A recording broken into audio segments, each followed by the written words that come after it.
ترمذي مه منه ترمذي یو ملاو هغه چې د حضور پاک کم حدیث راوړی دی د استادانو یو پرس یې جوړ کړی دی او بیا یو استاد یې چڼ کړی دی وړه خبره نه ده چې د استاد حافظه څنګه وه د دې استاد دیانت او دیانتداري ایمانداري څنګه وه او دې استاد د خپل استاد سره ملاقات کړی دی او که نه دی کړی د ده نه اورېدلی دی او که نه دی او د ده بل متابع ورته وایي شاهد ملګری شته او که نشته یوازې لګیا دی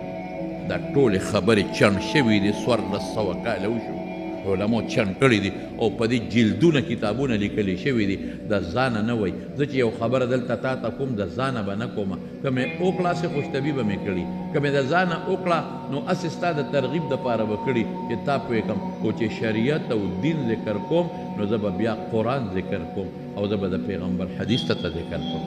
بیا خدای مو وایه چې دا قرآن نه منم وروره دا خو تاج کمپنۍ چاپ کړی دی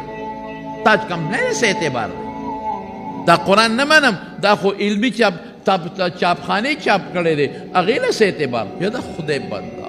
علمي چاپ کړی دی خدا د هغې قرآن نقشه ده چې کومه حضور پاک صحابو ته ښودلې ده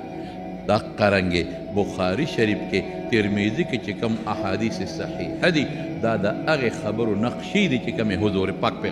صحابو ته بیان کړي همغه خبرې نو الله قرآن شریف کې فرمایي ړمو دردو کې څوک ړمو دردو کې وما اتاکم الرسول نن هر سړی ختلی دی فیسبوک ته او په فیسبوک پیسې ګټي او د پیغمبر په ناموس پیسې ګټي ظالمه پیسې ګټي په څه ګټي مال په یوټیوب او په فیسبوک پیسې راشي پیسې پیغمبر بدنامې پیسې ګټي د پیغمبر حدیث بدنامې پیسې ګټي د پیغمبر جامه خړی نو پیسې ګټي یا د خدای ظالمه په بل څو ګټه په دې دنیا کې تا ته را سودونه په نظر نه راځي چې خلکو ته دا ور مخکې کړي چې دا سودونه مه کوئ دا نه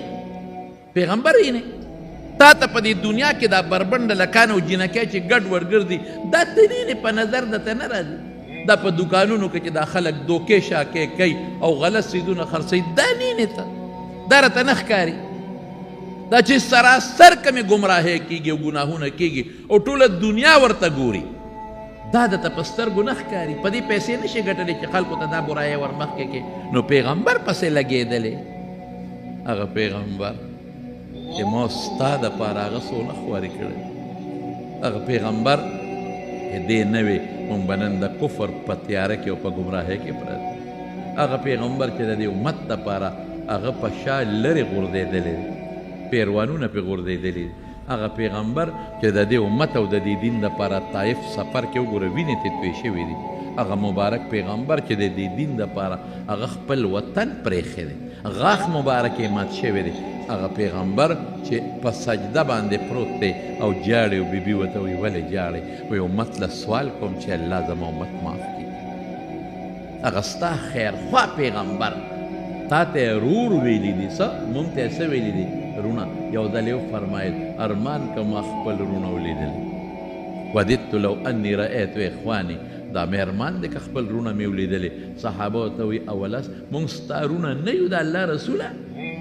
وی انتم اصحابی تاسو خو زما ملګري یې رونه مې څوک دي هغه کسان دي لم یأتو بعدو چې اوسه پورې نه دي راغلي وروستو به راځي زه به یې نیم لیدلی او نالیدلی به په ما ایمان راوړي لیکن زما رونو دغې امت پیغمبر معاف نه کړ د امت د پیغمبر نوسې حضرت حسن هم شهید کړ د امت د پیغمبر په ننسوي په جنازه هم غشي ورول چې څوک وله جنازه ونه کړي د امت د رسول الله مبارک هغه نیازبین بچی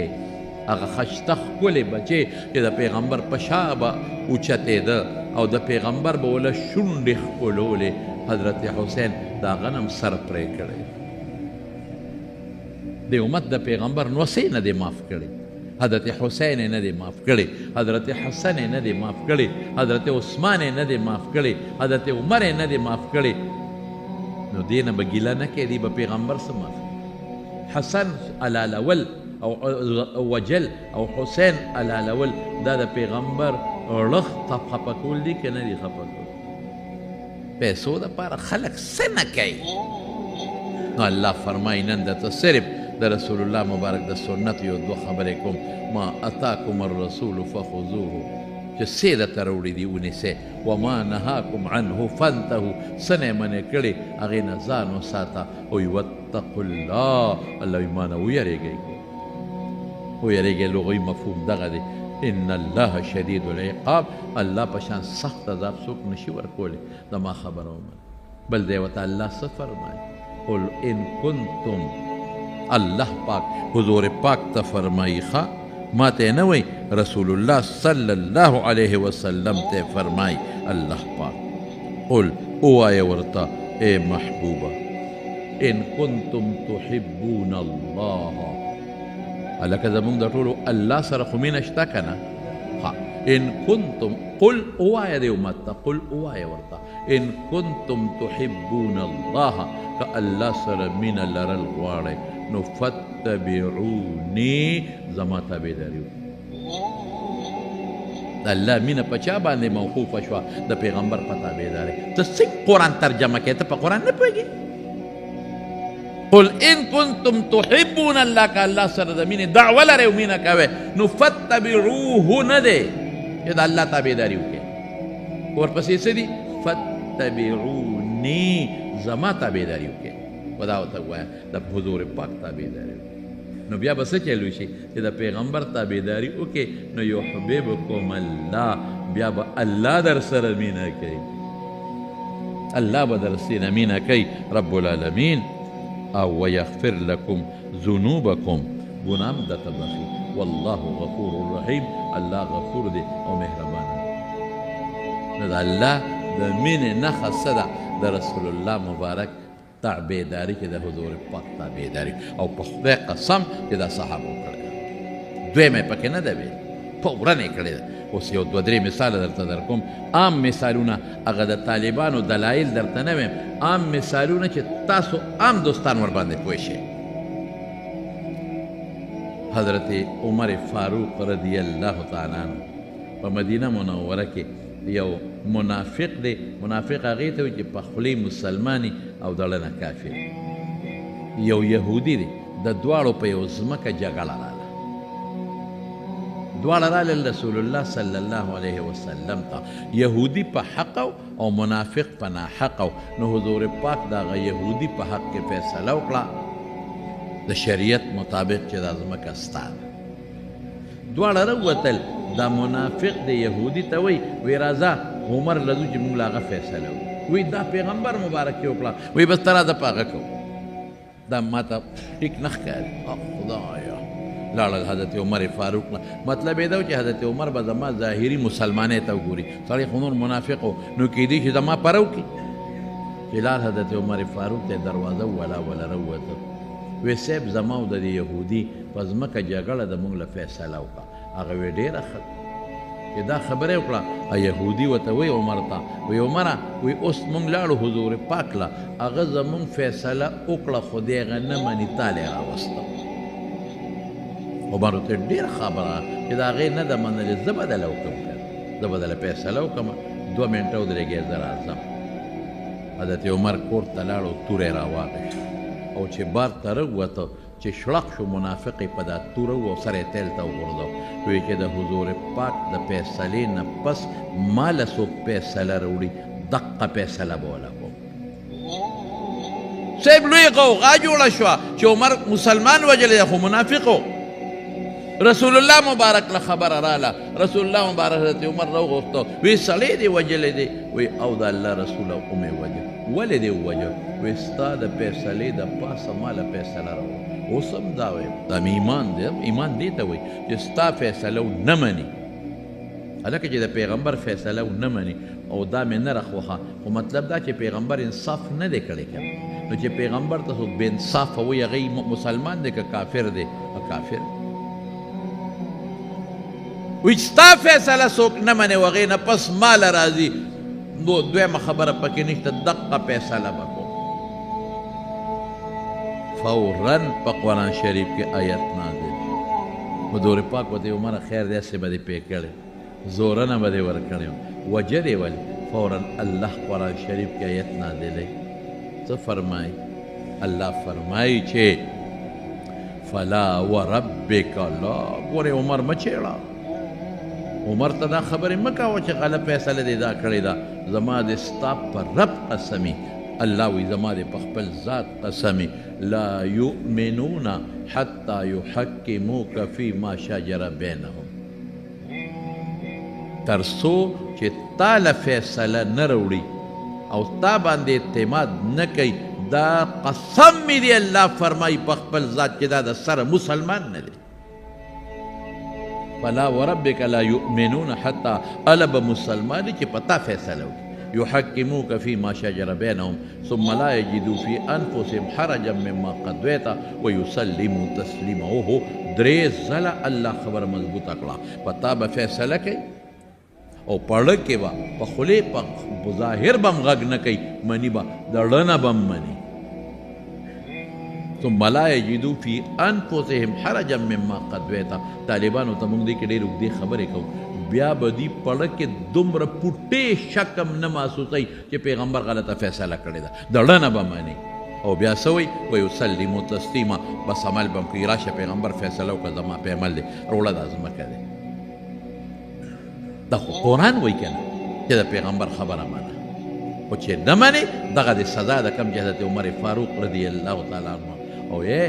دوه قسمه سنت دي یو اسې ام عادي سنت دي د مستحبو په درجه کې دي په خدای چې صحابه هغې ته په داسې انداز کتلي چې توبه به وباسي لکه زه یو مثال دله در کوم چې تاسو پوه شئ حضرت عثمان رضی الله عنه رسول الله مبارک مکې ته ولېږه مذاکرات چې ته لاړ شه اهل مکه سره خبره یې تلې وکړه خو د حدیبیې د صلح مقام دی رسول الله مبارک تلې عمرې له د مکې کافرانو نه پرېښود په حدیبیه کې پړاو واچو دمه وکړلو حضرت عثمان یې مذاکراتو له چې عثمان رضی الله عنه مذاکراتو له لاړ نو د هغه دا پنسه به ورته وایو لنګ به ورته وایو لنګ به وایو حدیث کې لنګ دی دا پنسه به ورته وایو دا پنسې دا لنګ د دې ګیټو نه اوچتې وي نو په عربو کې دا رواج و چې هغوی به کمیس او لنګ یا پرتوګ ځان پسې په ځمکه راښکه اوس هم ډېر خلک داسې وي چې هغوی د پرتوګ پیسې د ګیټو نه ښکته کوي په مانځه کې هم ښکته کوي پورته کوي نه لکه ګوره دا مکروه دي ښه مانځه کې پرتوګ د ګیټو نه اوچت ساتئ پنسه د ګیټو نه مه ښکته کوئ د ګناه د ناروا دي او اوس هم عرب کمیسونه تاسو وګورئ نو ورپسې په ځمکه راښکې شي د ګیټو نه لاندې کوي دا مخکې هم د هغې رواج او اوس هم رواج نو چې چا به پرتوګ یا لنګ د ګیټو نه اوچت و نو دوی به پورې خندل ویل لاندې ټولې خپې ښکاري نو حضرت عثمان رضی الله عنه اوچت نو د کافرانو ورپورې خندا کول یو مو پورې خندل او عثمان ته وګوره د لنګ ته وګوره مثلا پرتوګ ته وګوره د ګیټو نه پورته دی ګیټې ولاندې خپې ښکاري وراوته نو یو هم سترګې روزي وی بلم نو د تره زوی وله راغی عثمانه څه چل در باندې وشو وی ولې وی ټول خلک در پورې په لاره ځای خاندي ماشومان هم خاندي لوی هم ښکاري بوډاګان هم خاندي څه چل مې کړی دی وی دا لنګ څوک داسې وی نیکبخته له ښکته کا چې دا ګیټۍ دې پې پټې یې تا اوچت کړی آی های حضرت عثمان ورته څه وی چې کوم ځای پورې لنګ جنګېده د ګیټو نه پورته په هغه ځای کې ګوته کېښوده والله هذا موضع ازار رسول الله صلی الله علیه وسلم په خدای مې د قسمي چې دا کوم ځای ته زما د لنګ دا څوکه رسېږي دا د پیغمبر مبارک د لنګ ځای دی بس زه د خپل پیغمبر تابعداري کوم په دې خلکو څه کوم یو زر ځله خدای خاندي او حضرت حذیفه ابن الیمان رضی الله عنه فارس ته تللی دی فارس هغه زمانه کې داسې بادشاهي وه لکه د امریکې هلته روټۍ خوري او ګڼ شمېر خلک بادشاهانو زامن او دا لوی لوی وزیرانو زامن او دا لوی لوی سرمایهدار ناستې ډوډۍ کې د ده نه نوړۍ پرېوته نوړۍ چې پرېوته نو حضرت حذیفه ابن الیمان راوچته کړه هغه خورې مورې ترې وغورځولې چې ځمکې نه کم شی لګېدلې او باقي نوړۍ یې خولې ته واچوي سی به دې خلکو یو بل ته سترګې روزي وویل وګورئ نوړۍ د ځمکې نه راوچته کړه په ځمکه خو چې نوړۍ پرېږدي نو خلک یې ډېران ته ورځي وایي ځمکې نه دونه یې رسناک دی وایي چې ته نوړۍ په سترګو جوړ نه ده لیدلې د دې حالاتو نه دا معلومیږي یو بل ته سترګې روزي وایي دا څه وکړه خو لوی خلک و مالدار هغه څه چلو های های هغه وی قسم مې دی د الله په ذات دا د پیغمبر سنت دی ښه د چا سنت دی د حضور پاک ترمذي کې حدیث دی حضور پاک فرمای چې کله نوړی د نه په ځمکه وغورځېږي راوچته کا چې کم خوره خیږه شګه لګېدلې ده هغه ته وغورځوه باقي خولې ته واچوه ولې نوړی بې ځایه ضایع کوې ولې نوړی بربادوې دقه رنګې د سیو ټنګری ده نه پرېوته نو بعضې خلک چې خلک داسې وي که نه نو دیکه ورکړي چې ما پورې به خلک ونه خاندي چې دیکه ورکړم وایي به چې هلکه دا سړی داسې راوچته کا خوره خیږه ته لرې کوه او په خولې باندې ورو منډه واچوه مالټې تنګری ده نه پرېوته راوچته کا چې کوم د خورو خیږو ځای دی هغه لرې کا خوا کا او باقي خولې ته واچوه او ورته څه وایي اترکو سنت رسول الله صلی الله علیه وسلم لهؤلاء الحمقا د دې قمقلو دپاره د پیغمبر سنت پرېږدم دا قمقل دي روکېږه خاندي دي دې دپاره د پیغمبر سنت پرېږدم ولې پرېږدم زم اکثر دې ملګرو ته ویم ای ملګرو چې خلک د انګریز په طریقه نه شرمېږي د انګریز په شان ټیانې چولي د هغې په شان جامې او جینکې د ډمانو په طریقه نه شرمېږي ډمانو سینې ښکاره کړي دا بره مری سره دویم دا بره مری سره سینې ښکاره کړي ډمانې لستوڼې نی دیم بې لستوڼو ګرځي ډمانې خپل سرونه او ویښته خلکو ته ښیي دیم خپل سرونه او ویښته خلکو ته ښیي نو چې یو ښځه د ډمې په شکل خوښولو نه شرمېږي زه د پیغمبر په شکل ولې وشرمېږم د انګریز په سنت او په طریقه خلک فخر کوي انګریز په شان جامې مې چولې دي انګریز په شان سر مې پرېښی دی انګریز په شان شکل مې جوړ کړی دی زه د خپل مبارک پیغمبر په شکل ولې وشرمېږم د پیغمبر د سنتو نه منل د یو عام سړي خبره درته کوم په د ایران کې پخوا یو شاعر و بېدل به یې ورته بېدل فارسیبان شاعر و ډېر زبردسته شعر به یې وی او ټول به د رسول الله مبارک په نعتونو په صفاتو کې اکثر جوړول نو هغه شعرونه پخوا د شعر و شاعرۍ زمانه و هغه ډېر خواره شوي په هندوستان کې یو سړی و هغه چې د هغه بېدل شعرونه واورېدل نو هغه وی چې خدای دې بلاوي څنګه دا شعرونه خو ټول د پیغمبر د مینې نه ډک دي دا خو ډېر لوی عاشق رسول دی یاره زه هم د ملاقات کوم هغه مطلب دا و چې دی به ښکلې په شریعت برابر دی د هندوستان نه راغی ایران هلکه هندوستان نه چې راځي خو پاکستان او بیا ورپسې بلوچستان او بیا به ایران ته ځي بیا دا مزه وي هغه زمانه کې چې لاړ بېدل تپوس یې وکړه مشهور شاعر و اوله راووته وی بېدل سره مې کار دی وی زه بېدل یم که نه وی زه خو هندوستان نه ستا ملاقات ته راغلی یم ستا د پیغمبر صفتونه مې واورېدل په شعرونو کې نو شوق مې راغی چې زه به تا سره ملاقات وکړم داسې دی ګیره خو دې خریلې ده هغه ګیره هم خریلې وه نیکبخت او برید مرید هر څه یې خریلې داش سوټې و سونا مونا ایسې منو ایسې منو ګیره مې راخریلې وه او ته داسې دي داسې دي ریش را مې خره او ویښته خرې او د پیغمبر صفتونه کوي او ته څه وایي اوس هم ډېر خلک دا خبرې کوي یاره جي دا ګیره کې دا خره یم خوړه نه پاک یم چې څنګه مې مخ پاک دی نو له مې مغزې پاک دی نیم ته دا الله تعالی ګورم چې پته راته ولګي چې دا پاک دی که دا خیرن دی کله دې پاک وي نو تا به د پیغمبر سنتو ته سپک نه کتل اوړه خیرن دی اوړه ښکاري نه نو ځکه وایي چې اوړه پاک دی دا خو به یو سړی وي زما لرې هم پاک دی یو سړی به وي زما کولمې هم پاکې دي نو ته راشه سر دی او دسماتي ته کښېنوم چې پته راته ولګي چې دا پاکې دی او که دا ګنده دی دا دعوې خو بر سړی کوي ښه او ته څه وایي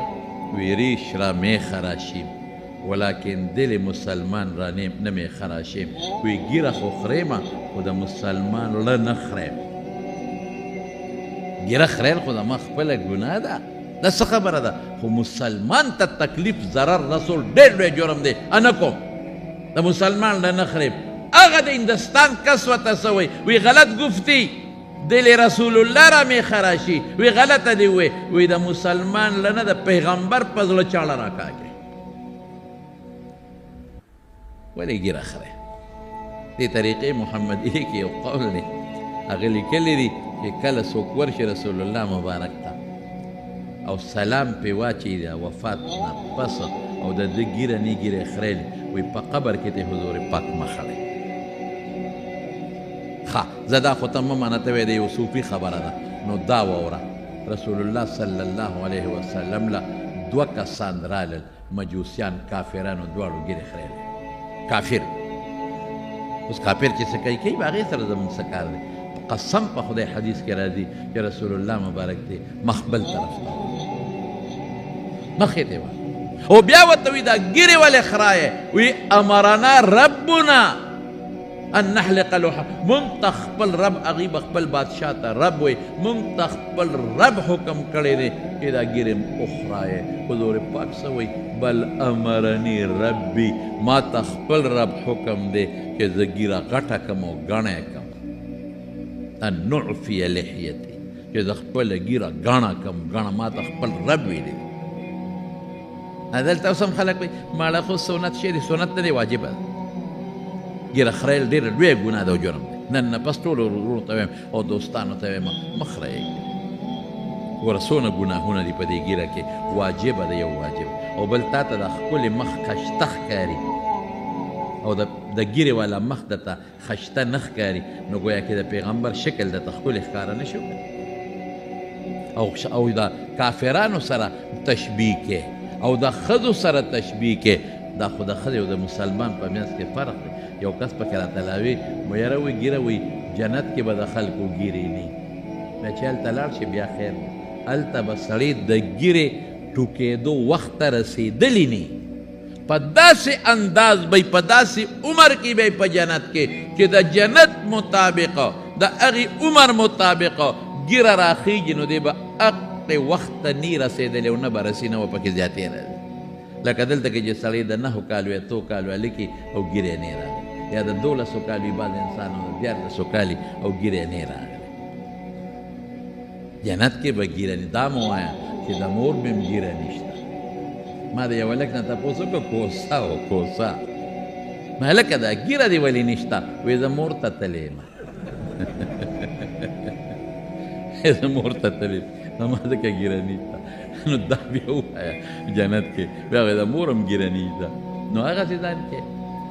د مارونو انشاءالله العزیز موږ به که خیر د رسول الله مبارک په سنتو عمل کوو هغه چې څه فرمایلی دي د مارونو یې ټول زما دوستان یې ګیره مخ رایې ښه ډېره ګناه ده یو خو دا چې ته یې خرې نو پیسې دې پرې لګي نو په ګناه پیسې لګي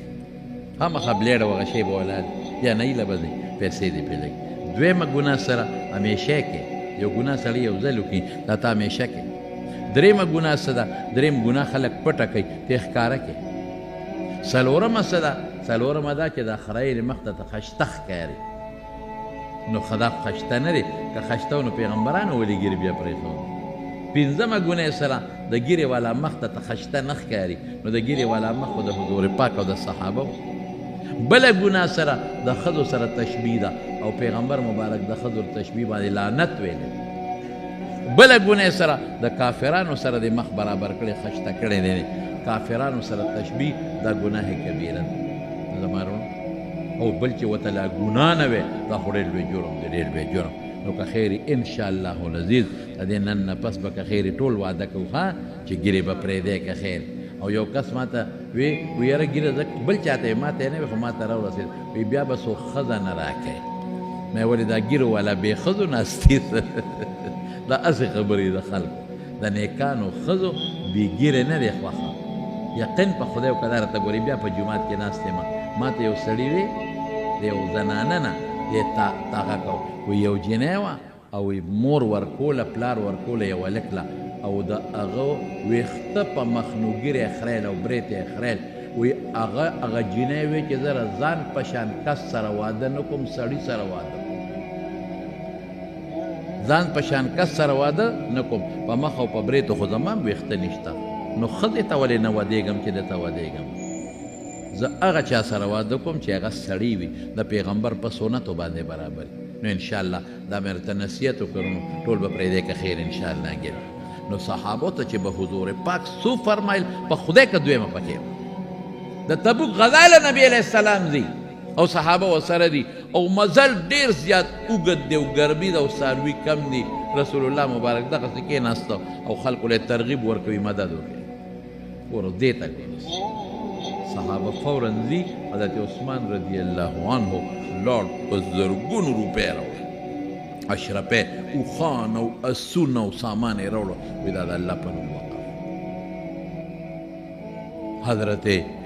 عمر فاروق رضی الله عنه فرمای وی په دغه ورځو کې ما سره پیسې لګې وي ما وی چې نن به د ابوبکر نه نمبر وړو ان سبقته ما ته چې ته مخکې سبقت نه دی کړی مخکې شوی ته نیم نن به ته مخکې کېږم دواړه دوستان وی ما چې کور ته لاړم هر څه مې نیم کړل راومېړل حضور پاک ته مې کېښود ناست یم ګورو چې ابوبکر به څونه راوړي هغه سره شیک کم دی وی ابوبکر لږ غوندې مال راوړه کېښود چې الله رسوله دا وایي حضور پاک ډېر هوښیار و پوه شو وایي ما ته وایي عمره څونه مال دی راوړو مې د الله رسوله غوټ مې نیم کړو نیم مې الله او رسول له راوړو نیم مې بچو ته او ښځې ته پرېښود خوشحاله یم چې شی د ابوبکر نه ډېر دی مال او نمبر مې یوړو وی ابوبکر ته ابوبکر څومره مال دی راوړو وی صاحب کور کې مې چې سمندل ټول مې را جارو کړل او ابوبکر ښځې بچو ته څه پرېښودل وی ترکت لهم الله ورسوله پښتانه وایي چې خدای او رسول شته نو بیا څه غم هغې ته مې خدای او رسول پرېښود صحابه داسې د پیغمبر په خبره دغسې عمل کوي کله چې حنین او طاس فتح شو بلا غنیمتونه مسلمانانو ته حاصل شو نو حضور پاک د مکې هغه خلک چې د 2-3 ورځو مسلمانانو هغوی له ډېر مالونه ورکړل چا له 100 اوښان او چا له لږ او چا له ډېر بلا مالونه یې وله ورکړل انصارو له هغه مره مالونه ورنه کړل د مدینې خلکو انصارو یو بل سره ګیلې مانې شروع کړې هلکه پیغمبر علیه السلام خو قریشو له مالونه ورکړل هغې خلکو له چې اوس ورسره مونږ جنګ وکړو هغې خلکو له چې زمونږ په تور اوس هم د هغې وینې پرتې دي او څڅېږې دی او مونږ له نه راکوي هلکه چې کله سخته راشي نو اوازونه مونږ ته کېږي ځکه دغلته یو سخته موقع راله نو حضور پاک اواز وکړي یا للانصار ای انصارو راشئ مدد چې سخت نو مونږ ته اوازونه کېږي مال نورو ته میلاویږي د هلکانو دا خبرې وکړي فوراً حضور پاک ته اطلاع ورسېده فورس چې اطلاع ورسېده انصار یې ټول په یو تمبو کې را جمع کړل وی بل څوک بني ښه صرف انصار بی ښه چې را جمع کړل انصار په هغه تمبو کې نو تپوس یې ته وکړه نور خو د سره څوک نشته که نه ټول انصار یې پردي خو نشته وی یو راکې شته وی هغه څوک دی وی یو خورایې مو پکې راکې دی دا حضور پاک د دې خورایې کې دی ځکه د نیکه مور یې د دوی د قوم نه وه نو حضور پاک وخندل وی ان ابن اخت القوم منهم وی خوراییم په قوم کې حسابي پروا نشته نو حضور پاک فرمایي هغوی ته وی څه خبرې مې اورېدلې دي چې کوم مشرانو هغې وی صاحب مشرانو څه نه دي ویلي او د هلکانو ویلي دي درو خو به هغوی نه څه یې ویلي دي وی دی وی چې سخته راشي نو اوازونه مونږ ته کېږي مالونه نورو له ورکوي او دیم ویلی دی چې ټول عمر جنگونه مونږ کړي دي اوس هم زمونږ د تورو نه د دې کافرانو وینې ساسي اوس هم لمدې دي ورسره نږدې جنګ کړی دی نو مونږ له مال نه راکوي هغوی له سل اوښان ډېر شی دی یو کس ته ورکړه حضور پاک ورته سفر یاره عجیبه پیغام په خدای قسم هوښیارتوب دومره چې د حد نه وتی الله وله پویه ورکړې هوښیارتوب رسول الله مبارک ورته فرمایي دوه خبرې ورته کوي وی دوی له مې مالونه ځکه ورکړل چې دا کچه مسلمانان دي هلکې له اسلام پوره نه دی ننوتی نو دا مال ورکومه چې د دې په وجه یو ګوټې اسلام سره مینه پیدا شي او خوشحاله شي مطلب دا چې اوس د مدینې ته واپس ځم دوی په مکه کې بیا بغاوتونه کړي زه به بیا د مدینې نه راځم ورپسې جګړې ده د دوی د زړه مینه پیدا کوم ځکه مال مې ورکړي دا خو یوه خبره شوه دویم ورته څه وایي های های وی ستاسو مال خوښ دی که پیغمبر هم خوښ دی وی خلک به کور ته اوښان بوځي او ګډه چیلی به بوځي او تاسو به ځان سره محمد مصطفی بوځئ صلی الله علیه وسلم د الله رسول به بوځئ وایي مال دولت اوښان ګډه چیلی بوځي هم خوښ دي که رسول الله مو خوښ دی هغې وي زموږ رسول الله خوښ دی مال ګډه چیلی هم نه دي پکار یو خبر او بس منل صحابو کې بیا دویمه نشته څه چې پیغمبر وای بس فوراً عمل کوي هغې ته پته ده چې د پیغمبر خبره ده الله خبره ده قرآن شریف کے اللہ فرمائی لقد رضی اللہ عن المؤمنین اذ یبایعونک تحت الشجرہ کہ تالا چا لاس راک دا حدیبیہ پروز او تا سر چا بیعت اوکو عزت خوشحالے دا اللہ خوشحالی جنت تے دا جنتیا دا پیغمبر دا بیعت تے او انما قرآن شریف کے اللہ بلدے کے فرمائی ان الذین یبایعونک انما یبایعون اللہ کہ تالا چا لاس در کا دا سے دا چا اللہ لے لاس ورکڑی تالا لاس در کا دا سے چا چا لے لاس ورکڑی اللہ لا دا پیغمبر لاس ورکول دا سی دی تا سر چا معاہدہ اکڑا دا سے چا اللہ سر معاہدہ اکڑا اور اس تو سخت خبر دا چا بیا چا ماتا نکڑا کا ماتا اکڑا نو ورے سخت عذاب دے ولا زمارونو حضور پاک یو ځل د سرو زرو صحابه به د پیغمبر د شکل هم تابعداري کول د سرو زرو ګوتمې جوړه کړه ګوت چې راغې سار له ټولو سرو زرو ګوتمې جوړې کړې زر یې وغورځول لرې کړه وایي تاسو باندې ما خو مهر دپاره جوړه کړې وه چې د مهر په ځای بیا د سپینو زرو جوړه کړه او بیا صحابه ورته وایي چې ګورې د سپینو زرو ګوتمه جوړولی شي خو د څلورنیمو مسقالو نه دا څلورنیمو ماسونه لا تتمه مثقاله څلورنیمو ماسونه به نه زیات د هغې نه کم به جوړی سړو دپاره د سرو زرو استعمال ممنوع دی ولې لکه اوس هم بعضې سړي لکه د ښځو په شانتې د لاکټو هغه زنځیر اچوي او په دې غاړه یې اچوي او بلکې بعضې مې لیدلي چې لاس ته بنګړې اچوي واه واه هلکه دا د ښځو خاصیت دی سره زر مکمل ممنوع دی د سړو دپاره مونږ له خدای په جنت کې راکړي انشاءالله سره زر او ریخم دا د ښځو دپاره دی حضرت عمر فاروق رضی الله عنه راغی او حجر اسود ته مخامخ ودرېد ورته څه وایي ای حجر اسوده زه دې ښه پېژنم ما ته ښه پته ده چې ته یو کاڼی لا تن چاله فایده هم نشي رسولی ولا تضر چاته نقصان هم نشي رسولی یو کاڼی به چاته څه فایده او نقصان ورسوي او کته وی د قیامت پر ورځ خو به دا فایده رسوي حضور پاک فرمایي چې چا حجر اسود ښکل کړی دی یا استلام یې کړی دی د حجر اسود به ژبی په هغې به خبرې کوي او سترګې به وي په هغې به نظر کوي او چا چې په صحیح طریقه د اسلام او د ایمان مطابق د دې استلام کړی دی هغه له به ګوی که د خدای په دربار کې دا خو پیدا شوه نه ذاتي فایده نشي رسولی دا ژبه پکې الله پیدا کړه کاڼي خو په خپله خبرې نشي کولی ذاتی دی نظر نشی کولے دا پکی چا طاقت پیدا کر اللہ خو عرشی کی پیدا کولی شی نو تا چاہتا نفع ضرر بالذات ذاتی نشی رسول اللہ وی زما دی قسم دا اللہ پا ذاتی کہ ما پیغمبر نوی لیدلی چی تی خکل کردی نو ما بتا نوی خکل کردی دا دا چی تا خکلوم ولی دی خکلوم دا ما پیغمبر تا خکل کردی بس تا پیغمبر تا بیداری شد تا خو ویلکه په قرآن شریف کې حجر اسود ښکلول نشته نو حجر اسود به نه ښکلي اوس به څه کوې ورسره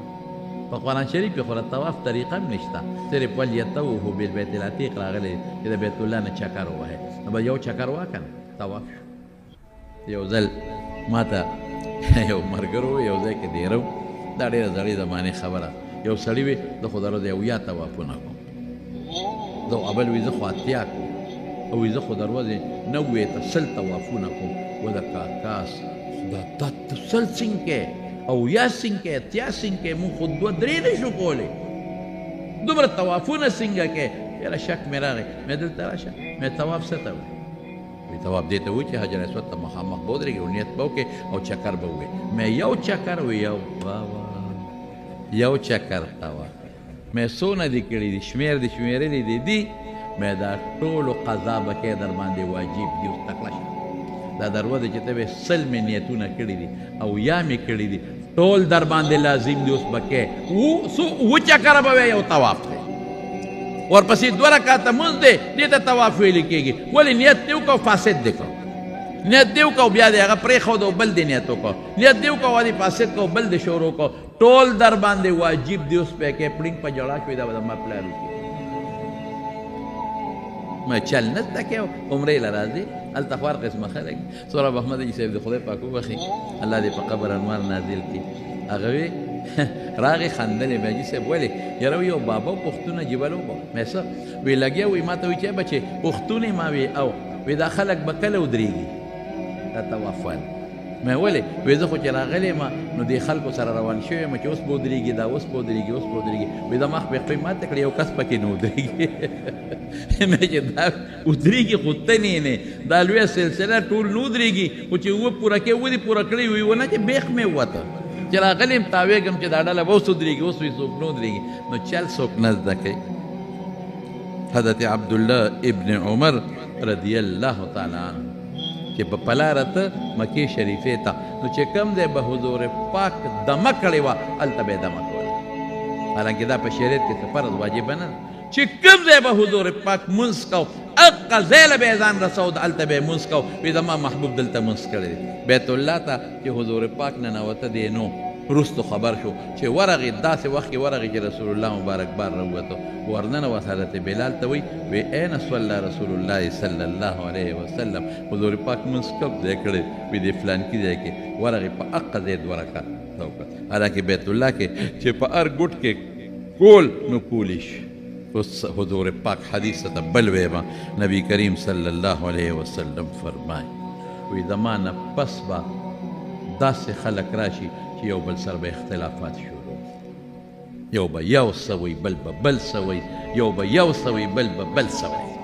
ګوره اوس لکه اوس هم بعضې خلک وایي دا هغه مولا ومنم او کردو منم دا مړه هسې دا ځان خلاصوي دا چې کوم دی جومات امام دی ټول عمر یې ته په منبر تقریرونه دو منه خو بس ځان خلاصوي ټول عمر درته چې په منبر لګیا دی او تقریر درته کوي مونځ ورپسې کوي اعتماد دې پرې کړی دی د ده منه که نه د دو منم او که د هغو منم د دو منم او که د هغو منم چاته دې هم ده ونه وې چې وروره هغه پلانکې نمبر یې لوګان کړي او دا پلانکې نمبر کړي ده پکې کم یو وکړه دا ته چاته مونه دا دې چاته مونه هلکه خو چې کم درته قابل ډاکټر ښکاري هغه پسې دی دا نه وی چې وروره هغه ډاکټر یو سوي دا بل سوي د کم یو پکې ومنم اړو علاج نه کوم مه کوه چې سر وخورې دا خو چاته نه وی دا بولا وی خو خیر حضور پاک فرمایي وی که اخره کې به داسې خلک راشي یو بل سره به اختلاف کوي نو څه به کوې نو بیا علیکم بسنتي و سنت الخلفاء الراشدین المهدیین عدوا علیه وی زما نه پس به اختلاف راشي په څه به ختمېږي وی زما د سنتو تابعداري شروع او زما د خلفاء راشدینو هغوی د سنتو تابعداري وکړي او په دې غاښونو پې چک کلک ونیسئ د دې نه ځان مه لر کوئ د سنتو تابعداري کوي بدعت گمراهي در سنت په مقابله کې حضور پاک یو کار کړی دی یو کار یې ویلی دی یو کار د هغه په مخ کې شوی دی مسلمان کړی دی پې چپ پاتې شوی دی دغسې صحابو کړي دي دغسې تابعینو دغسې خلفای راشدینو کړي دي بس په هغې عمل کوه د هغې نه علاوه ته په شریعت کې څه وایي بدعت من احدث فی امرنا هذا ما لیس منه فهو رد چې زما قرآن او سنت کې په دین کې یو کار نه او تا د ثواب په نیت وکړه نو دا ګمراهي ده مردود دی کل بدعة ضلاله او کل ضلالة فی النار بدعت ګمراهي ده او ګمراهۍ والا به ورته دي بدعت څه ته وایي د سنتو مقابل بس د پیغمبر د سنتو اتباع تابعداري به کوئ اوس پر یو مثال درکړم بعضې خلک وایي مړه دا زیاتي شی دی هسې تاسو نه یو تپوس کوم تا چې کوټه جوړه کړه او صرف د خښتو کوټه دې جوړه کړه نه دې پلستر ورکړی دی نه دې وله رنګ ورکړی دی نه دې لاندې فرش ورکړی دی نه دې بره سیلینګ کړی دی بره پلستر نه دې ورکړی او صرف د خښتو کوټه دې ورکړه د فرضو دغه مثال او چې بیا دې کوټې له دې پلستر ورکړه او دې له دې بیا لاندې فرش ورکړه او بره د پلستر ورکړه او سیلینګ دې پکې وکړه خشته فټینګ دې پکې وکړه دا مکمله شوه په دې فرض په سنتو مکمل کېږي دا سنت شو نو چې څوک در باندې کور خرڅوي نو دغه کور دې خوښ دی دغه دې خوښ دی چې دا صرف دیوالونه یو نه پلستر او نه لاندې چتي دا فرشي او نه رنګ روغني او نه پکې د بجلۍ تارونه فټینګ او نه بره سیلینګ خلک څه وایي مړه دا خو نیمګړی کور دا خو په دې نه عالم وروره په دې خو زما 10 لک روپۍ نورې لګي چې دا خشته کومه ما له به اوس کم راکې نه عالم په دې پیسو دا نیمګړی دی هغې ته نیمګړی دی او چې پرشي مشي خشته رنګ روغن او پلسترې مشي دا کور په دا اوس خشته دی مزېدار دی مکمل دی نو فرض دا سنت داسې دي لکه چې پلستر ولا ورکې مستحب داسې دي لکه رنګ روغنو کې د بلډینګ فرض چې مکمل کیږي او خشته کیږي په سنت او په مستحب خشته کیږي نو الله له چې ډالۍ وړي څنګه ډالۍ به وړي ستا نه تپوس کوم ته راته اوس وایه خشته ډالۍ به وړي که بېکاره ډالۍ به وړي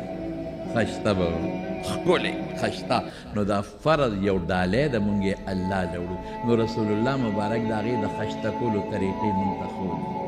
سنت ورسره دا ډولې که خشته دا اکثر یو مثال ورکوم ویم د یو سړي د زوی واده دی بل سړي په شاپر کې لاړ او 4 کیلو مټۍ یې واخیستل وروره د ښه دوکاندار نه یې واخیستل خو هغه مټۍ یې په یو پلاستیک ګوتی کې شاپر کې واچول هم پکې سره دي هم پکې تور دي هم په هغه سپین دي پکې او په موټر سایکل یې شاته امین ځان پسې لا بیل وتړل او سړي له یې وړله دا څه دي دا ستا د دوی واده دی دا مې د له مټۍ په تحفه کې راوړې ده هغه چې کور ته یوسي که نه او ویې ګوري ابوی واخ واخ واخ واخ دا دې څنګه دوست دی دا څنګه دوست دی هغې کې څه دي هغه خو ټول مټیان په یو ګوتی کې اچولي دي او په لاره ټول شړقېدلي دي د هغې نه خو بوتاوه جوړه شوې ده دا به میخې ته اچوم غوا ته به اچومنو نه په خپله خوړی شو او میلمه ته هم نشو کېښودی دا دې څنګه دوست دی یو لکی نشته نور شي پوره دی دا دې څه دوست دی بل یو کس څه چل کړی دی هغه 1 کیلو مټۍ راغښتې ده او هغې په شکرۍ کې اچولې ده او د پاسه یې پې ښه مزېدار پلاستیک ایښودی د پلاستیک د پاسه یې پې ګلونه مې ایښودي هغې یې یوړل دا مټۍ مې راوړه ولې ستا د زوی واده دی چې کور ته یوسې ښځه ورته راشه دې ته هوښیار وایي یو دانه جدا جدا پرته ده دا اوس میلمه ته مې ښودی شو که چالې مونږ ګفټ وړو نو هغه هم پې خوشحالېږي ګوره هغه 4 کیلو وه او دا 1 کیلو ده دا ګفټ دی ګفټ هغې نه څه جوړ کړي دي بوتاوه نو فرض چې الله له لیږې نو ګفټ به ته جوړی او خشتکې به که نه بېکاره شی به وله ورکې نو دا فرض په چا خشته کېږي وایم په دې فرضو په دې سنتو په دې مستحبو په دې به خشته کو څه په فرضو کې دننه سنت او مستحب دي او څه خارجي سنت او مستحب دي په هغې به خشته کو مزېدار به کو نو رب العالمین ته به پیش کو نو الله به خوشحاله شي ما واورېدل اخیري خبره کوم چې ډېر خلک اوس هم چې فرض وکړي نو سنت نه کوي منډې وهي دا رواج جوړ شو جمعې پر ډېر خلک داسې کوي سنت نه کوي فرض وکړي که کور کې ټیک ده بالکل صحیح ده کور وکړه سنت حضور پاک فرمایلی چې سنت کور کوي کور نه مقبرې مه جوړوئ لیکن زمون خلک یې کور نه کوي زمون مفتی صاحب مفتی فرید صاحب رحمت الله علیه وی بالکل صحیح ده مسله هم دغه ده چې سنت او نفل په کور کې کوي کور نه مقبرې مه جوړوئ مقبرو کې څوک منځونه نه کوي کور کې منځ وکړي شیطان پې تښتي خو دې زمانه کې د خلکو کورونو کې مصروفیات ډېر شوي چې کور ته ورشي ماشومان پنګه پینګه ښځو سره خبرې په لاره یو بل سره ګپې شپې د دنیا څیزونه دې ته رسېدلي دي چې سړی په لاره یو بل سره مصروفیت د دنیا کار کې ونښلي نو دې پاتې شي نو بیا جومات کې نو ډېر خلک سنت نه کوي هسې وي د کور کوم نه ګورې داسې مه کوئ قیامت پر ورځ او قبر کې به ارمان کوئ بلکې دا مې اورېدلي دي چې ډېر خلک تراویح نه کوي فرض وکړئ یو کور ته منډې وي تراویح نه کوي الله واوروس رسول الله مبارک تهجد جومات کې اعتکاف ته ناست چې اعتکاف ته ناستو صحابه ناست دي د شپې چې ویې کتل صحابه دي د اعتکاف د ځای نه راووتو صحابو ته د جمع نفل وکړل تهجد یې په جمع وکړل هم څونه تنګېږي هغې خلکو الوې ملګرو ته چې اوهو مونږ خو بېګا د حضور پاک سره د شپې تهجد یعنې نفلي عبادت په جمع کړی دی صیبه خلک نور هم رالل دې ته مینه وایي جومات ډک شو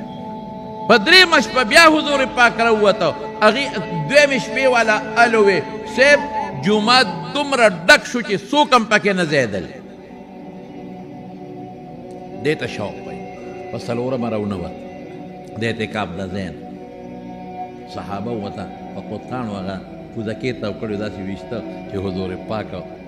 راوځي رانوت سار راووته صحابو ته یې څه وی ستاسو شوق مې ولید مینه مې ولیده چې تاسو رالی ما سره په جمع دا مونځ وکړو وی یریږم چې ستاسو شوق ته الله وګوري در باندې فرض نه کړي دومره صحابو شوق کا د اخرې شپې مونځ ده حضور پاک له به راتله او مونږ کې شوق نشته زما وروڼو د دنیا د کار دپاره د پیغمبر سنت مه پرېږدئ څه به وکړې خو کور ته به زر لاړ شي او مونږ څه شاړې بادې کړې مړه مونږ ته ګوره ورشئ وګوره چین کم ځای ته ورسېد او زمونږ خلک کم ځای ته ورسېد خلکو فایدې واغېستې زمونږ زه لاړم جاپان ته 4 ګوتې ځای پکې ما په جاپان کې بغیر د شینکین او بغیر د اونې نه دي لیدلې 4 ګوتې ځای دلته غټې غټې ځمکې دي او شاړې پرتې مصر ته لاړم مصر په مصر کې په خپل ځمکه کې کور نشي جوړولی سرکاري بند دی خپله ځمکه کې چې کور جوړی نو د حکومت ته اجازت به غواړي هلته کې خلکو 4 چته او 15 چته پلازې جوړې کړي بلډینګان په هغې کې په کرۍ باندې خلک اوسېږي ځمکه نشي لرکولی د آبادۍ دپاره ولې وایي زراعت ختمېږي باغونه ختمېږي راشه دلته ګوره اعلی اعلی قیمتي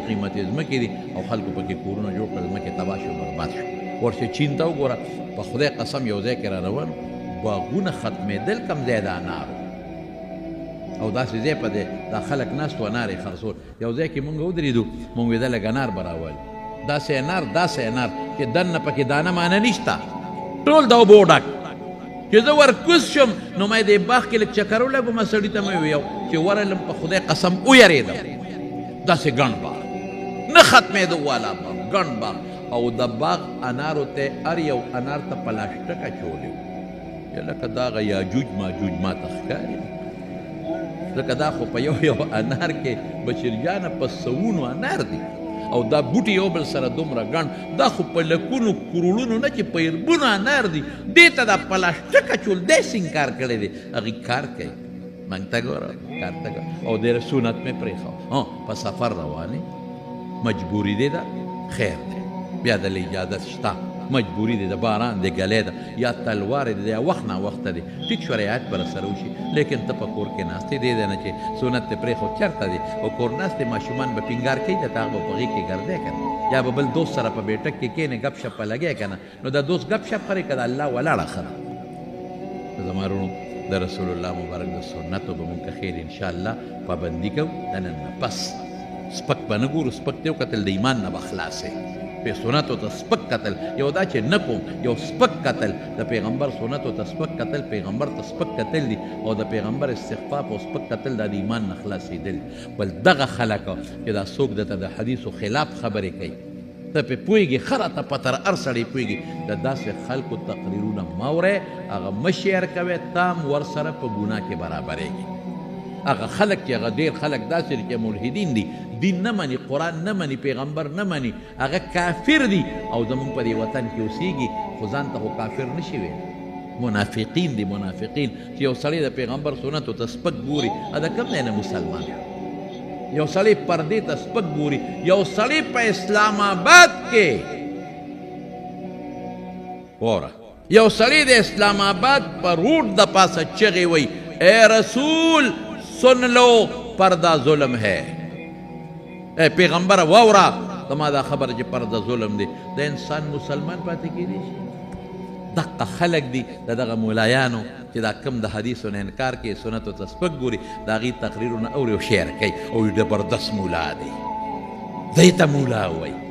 نورو مولیانو هم موږ د دین پټ کړی و ده راته راښکاره کړو د دې دپاره چې خلک اوري خلک ټول د حدیثونه منکرین ثابت شي الله دې زموږ د دغه ښکلي مبارک پیغمبر سره چا چې زموږ دپاره الله ته جړاګانې کړي څوک چې به د قیامت پر زموږ دپاره د الله په حضور کې د یوې هفتې برابر سجده کوي څوک چې به الله په حضور کې زموږ دپاره خدای ته جړاګانې کوي دا دین د هغه دپاره کته مونږ قبول کړی دی د هغه اتباع د سنتو تابعداري د هغه محبت الله زموږ نصیب وګرځولی کړي دا د حمید میاډېری د عتیق احمد پلار وفات شوی دی میردیل آباد کې د علي سید رور وفات شوی دی الله یې د دواړو مغفرتونه نصیب کړي او الله دې وارثانو له صبر ورکړي د معروف خیلو د کندي د اسرار خان زوی بیمار دی الله دې وله روغ صحت ورکړي الله دې وله شفا ورکړي او چې څومره بیماران دي ټول له شفا ورکړي د مانکوټ د شفیق زوی اپریشن دی الله دې وله روغ صحت ورکړي د شیرپاو عبدالرحمن حاجي صاحب دا زمونږ خو بلکل د جمع ملګری عبدالرحمن حاجي صاحب د هغه اپریشن دی ورته ویلی دی الله دې روغ صحت ورکړي الله دې وله شفا ورکړي بعضې ملګرو خطونه را لیږلي دي واقعي ډېرو ملګرو خطونه را لیږلي بعضو ما ته ټلیفونونه کړي دي چې موږ ته جمعه کې دعا وکړي او دا زمونږ ظهور صاحب خور بیماره ده الله دې وله روغ صحت او شفا ورکړي ټولو ته جمع دعا وکړي الله چې څومره بیماران دي په دې جومات کې دي په دې مجلس کې دي په کورونو کې دي په هسپتالونو کې دي پروردګار ټول له روغ صحتونه او شفا ورکړي زموږ یو ملګری دی په دارالعلوم حقاني حافظ شوکت علي صاحب هغه ته هم څه ډاکټر د زړه څه تکلیف یې دی او ډاکټر ورته بایپاس اورولی دی دعا ورته وکړه چې الله وله روغ صحت ورکړي رب العالمین وله شفا ورکړي یا الله چې څومره بیماران دي الله شفا ورکړي یا الله چې څومره قرضداران دي قرضونه اخلاص کړي الله چې څوک په کومو تکلیفونو پریشانو کې پراته دي خدای تکلیفونو پریشانۍ په خوشحالو باندې بدلې کړي الله زموږ د جمع دا چې څومره ملګري دي او د لرې لرې ځای نه راغلي دي هغه پېښور یو ځای بل ځای نه الله په یو قدم اجرونه ورکړي